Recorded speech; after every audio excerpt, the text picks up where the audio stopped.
Last night on stream, we were rated by the one and only Hurt, which was absolutely insane. I'm honestly still blown away. And afterwards, we ended up hosting one of the craziest drift lobbies I've had yet on Forza Horizon 6. Not only did we hit street sections at Daikoku, but we visited the estate checking out Mahon and tracks like Nico Circuit, and tuned with this share code on screen, one of the rarest drift cars in the game, being the 240SX. And a lot of other people brought theirs to show off as well. So you know this lobby was absolutely insane. Some of the dopest builds I've seen yet, and I hope you guys enjoy these doors. Without further ado, let's get into the vibes. Chat, we're gonna build this Nissan 240SX together. This is the rarest drift car in the game, technically, which is crazy because I'm pretty sure you guys had this in the auto show for like the past few games. Bro, what the f? I can't lie, we did our big one with this one. This is mad clean, bro. Let's get to Daikoku.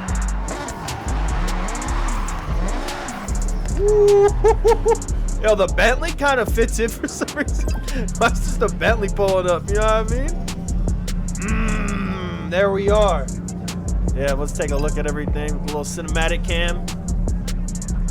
It's a good Civic right there. It's a good little vibe. This thing right here? Oh, it's Popmon. I should have known, bruh. I can't lie, Pop. Ooh, with the Yanaka tribal. Did you see that, by the way, Extra? He made the Yanaka tribal.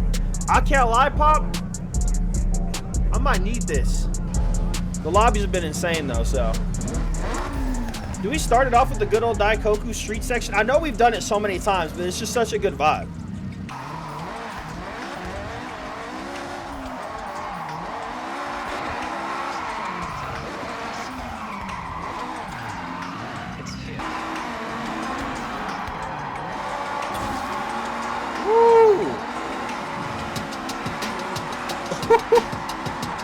Oh my God!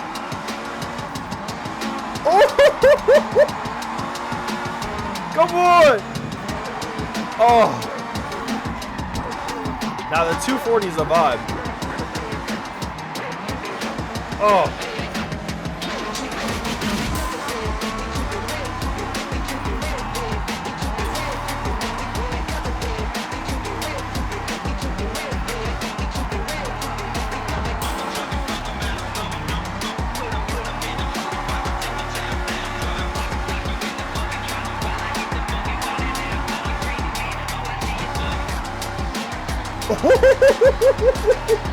Yeah, bro, this street section is just such a vibe. Absolutely. Maybe we're just figuring out the, like, everything with the weight distribution. Like, I'm messing with weight distribution a lot more, like, purposely making the cars heavier and shit. I think when the cars are just heavier, they just feel mad good to me. I don't know what it is. Like,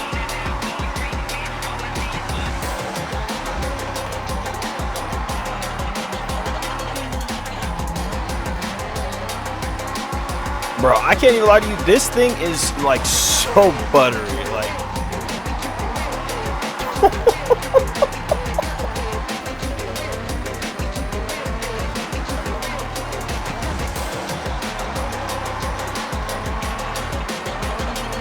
oh my God.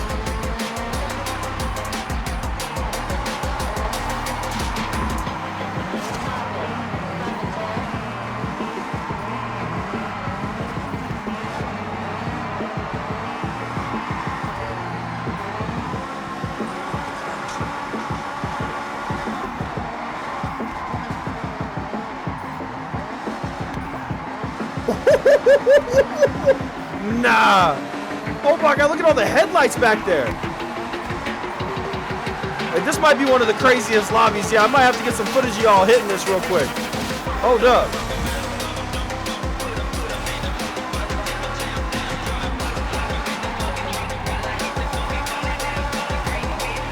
Oh my God, that was so crazy. That would have been through.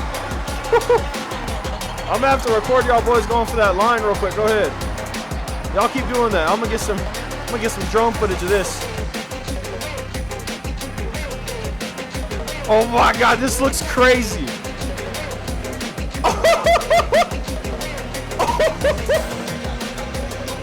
Wait.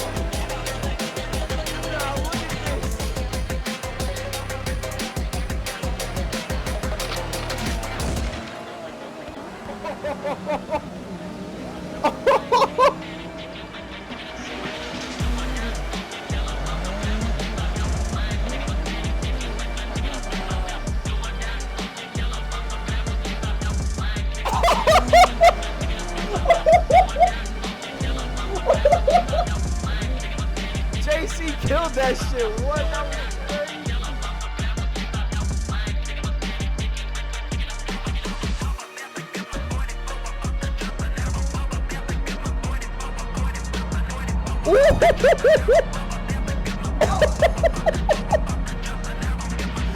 Wait, the first person vibe might be crazy too. Oh, savage! Savage! Brother, what the f- why was Pop on his door like that too? And after absolutely tearing up the night at the street section, we decided it was time to go over to the track for the daytime. But first, we had to cruise together throughout the entire city and mountain areas. And this was a vibe.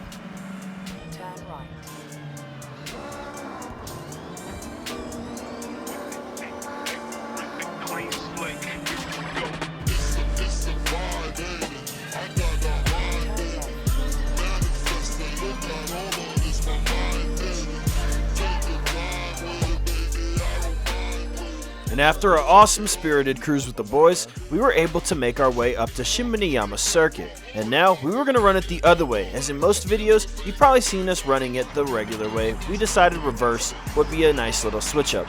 Without further ado, let's get onto the track and start driving with the boys. And we still had a bunch of dialing in to do with our 240SX, so as I headed out on track, my goal in mind was to see what the problems were with the car and really dial it in, because while it felt good on some sections, for some reason at the track, I was just way too gripped up than everybody else, and that's because my power band just really wasn't where I wanted it to be. So I ended up having to do an engine swap, and now with the SR20 inside of it, it felt a lot better, and now it was time to just chase down doors. Woo!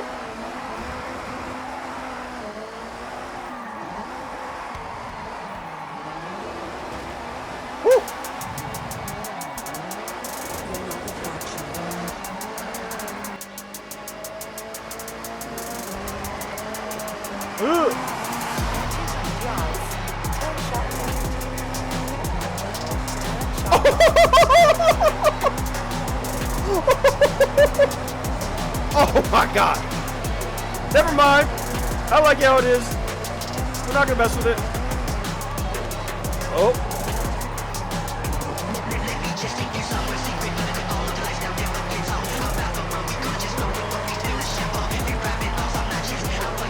Clutch kick the shit out this mug up the hill. My clutch is crying right now, bro.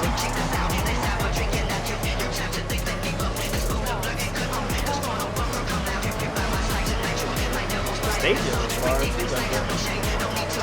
Come on, please be clear. Oh, it's clear. I know what you're saying about physics, bro, but what other game are you getting doors through downtown Shibuya?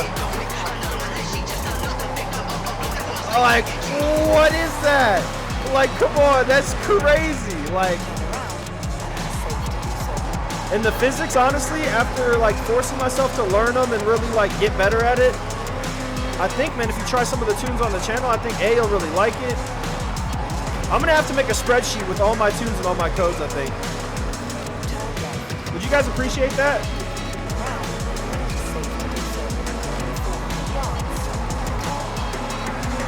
Oh my god.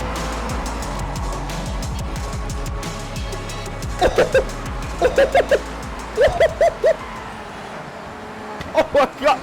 Whoa. What the f- Wait, did y'all hear that too? I think Pop has a 2J in that. Did y'all hear that shit? Oh my god.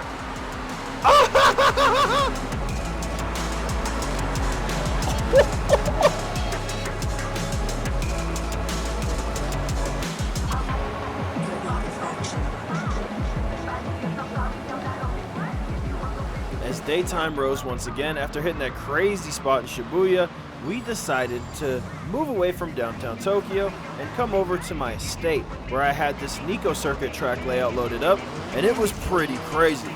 Hold up. Pulling up to Nico circuit right now. Share code on screen. Okay, this pit area is already giving me confidence.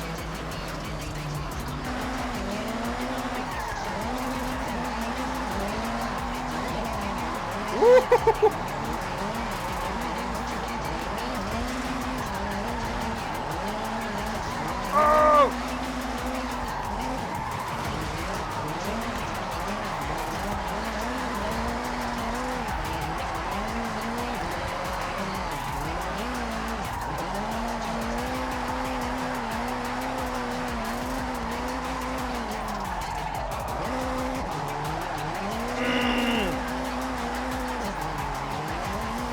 There we go.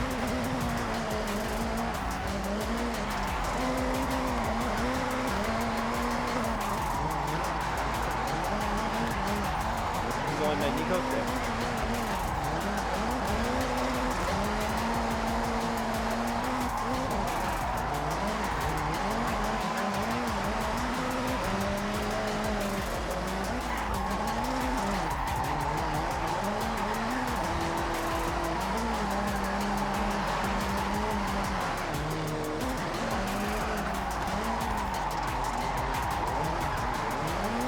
Oh.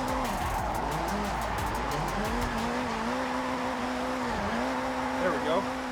Alrighty, boys, now we're going to get into the build breakdown. Again, feel free to use this on any S chassis and not just the 240SX, and let's get straight into it, wasting no time. We are using the 2-liter inline-4 turbo, which is going to be the SR20. Drivetrain swap, we didn't swap, and we did not go with the Rocket Bunny body kit that is available for this thing.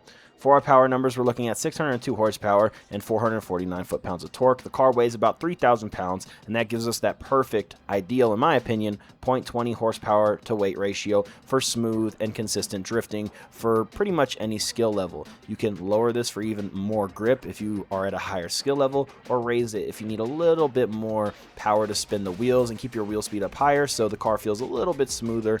And to be honest, more horsepower in video games is obviously a little bit more controllable because you have less grip, more slip, and that's just up to you. But 0.20 is my personal number that I aim for on horsepower to weight ratio. And the front weight distribution is 53%, which is definitely within that ideal 52 to 54%.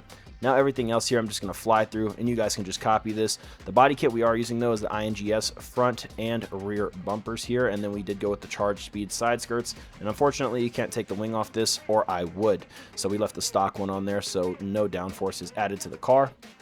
Tires here, street tire compound, my favorite compound to drift on, 235, 255 on the tires. And for the front and rear rim size, we got rears at 18, fronts at 17 for that Kansai style.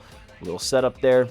We got upgraded front track width maxed out, and the rear is +1. Now we're heading over to the drivetrain. Now for the drivetrain, we did swap the transmission to the race transmission, and we did upgrade the clutch, race driveline, and drift differential. I had somebody tell me to try rally and off-road, so I'll experiment and get back to you guys with that, and we'll see how we feel about those. But for right now, this build that you guys use with the share code, if you guys have this car, or if you want to transfer this to any other S chassis or smaller wheelbase car like this, it should feel pretty good and consistent, and maybe adjustments will need to be made, obviously, as it's not the same car. But if it has the same powertrain available, then you might like it. For the brakes, we're going to go with race brakes for ultimate tunability. Drift suspension, no anti-roll bar upgrades, just personally like the feel of the stock anti-roll bars. Race chassis reinforcement and roll cage, not only because I like roll cages in my cars, and they're required at most drift tracks now, but also because I wanted to add more weight to the car and kept the weight reduction stock as well. So we're at 2,995, and it gives us that 0.20 power to weight ratio. And I honestly think the heavier cars in this game just feel better. Like my favorite car and the tune that's coming soon, as we're going to start dropping lobby videos and then doing like 5 tunes in one video as a full breakdown after the lobby videos. So we'll probably use multiple cars in each lobby video and then do a full tuning breakdown like at the end of the week of something of all the cars we've used, just because I think that's a better format to do it. And in that will be the Gloria, which is probably my favorite car that I've driven in this game, to be honest. And you guys can already cop that tune. If you guys are pulled up to the Twitch, you just do !Gloria, and I will be making that full spreadsheet with all of my tunes in there for you guys to be able to just grab whatever you want. And I'll be uploading them in my Discord as well. If you guys want to join the Yanaka Faction Discord, you guys can feel free to do that, and we will be sharing builds in there. You can share your own builds, your own photos, and all that kind of stuff. So, as you guys saw with this build, pretty much everything is maxed out, as the SR20 doesn't come with too much power, but we did go with the Sport Turbo, not only because I think the power curve is a little bit better, but I like the way it sounds, as you guys remember from last video. And the cams, we did go with race cams as always, because not only does it sound awesome, revving all the way up, but having that extra amount of RPM is really, really nice. So that's pretty much everything as far as the breakdown goes, the parts we added into the vehicle. Let's go ahead and go over to the custom tuning, and you guys can copy all these values down. This thing was gripping up a lot, so I ended up going with 40 PSI on the tires, just to match the vibe of the lobby. In the rear, obviously we want the fronts to be higher, so they slide along with the rear. Everything here for the transmission, you guys can copy these gears. This gearing took me a little bit to dial in, to the point where everything was pretty much, I was happy with where everything was. Fourth gear is a little long, but you can clutch kick into it to keep the revs up and keep it in boost, and it feels really, really nice. Third, second are usually my primary drift gears per track. Feels really nice there. First is just to get off the line, but we don't even really use first in this build that much. For the camber, we went with 2.6 negative on the front, 0.3 positive rear, so it flattens out for that full contact patch under compression to be a really nice zero camber essentially in the rear when under compression. So that's why we add the positive camber there. Now for toe, we got 0.3 out in the front and 0.5 in the rear. And then for front caster, we have that maxed out. Anti-roll bars are stock as before. You guys see these values here. Tried to add some rake to the car by adjusting the ride height, making the front a little bit higher. Here's the dampening settings. The aero is not upgraded at all. We don't want any aero, especially on the front.